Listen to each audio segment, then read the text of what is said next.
Po druhej svetovej vojne vládol československý prezident Edvard Beneš prvé mesiace z Košíc. Ako sídlo hlavy republiky vtedy slúžil Jakabov palác.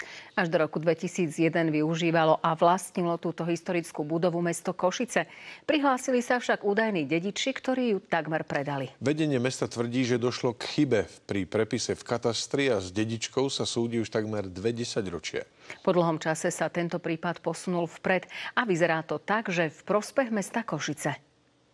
Jeden z košických skvostov, ktorý je opustený už 25 rokov. Napriek tomu, že ho mesto udržuje pri živote, návštevníci ho môžu obdivovať len zvonku. A pritom to bolo kedysi sídlo československého prezidenta Edvarda Beneša. Bolo to už pred 80 rokmi. Jakabov palác je historickým skvostom pri vstupe do centra Košíc.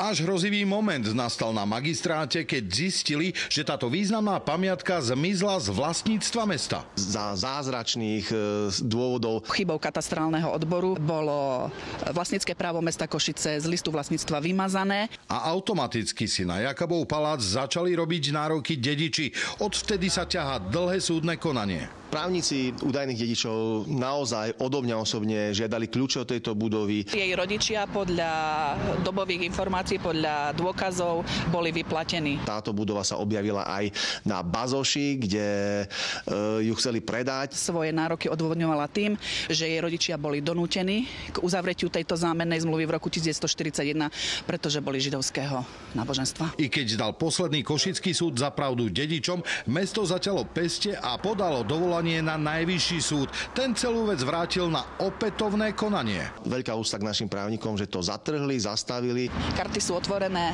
spor beží ďalej. Je to naozaj vážny míľnik. Informácia o tom, že mesto definitívne neprišlo o palác, potešila aj bývalého prezidenta a primátora mesta. Ten tam prijímal aj štátnické návštevy. Tomu musím blahoželať, ale už definitívne, alebo... Najvyšší súd vyhovel našemu dovolaniu, vráca sa to na krajský súd, kde ale krajský súd je už zaviazaný nálezom Najvyššieho súdu.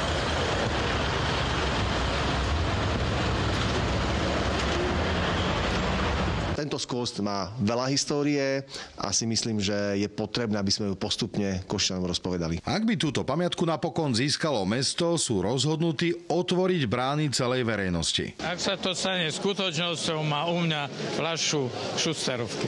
Z Košíc Jozef Kačmáry, televízia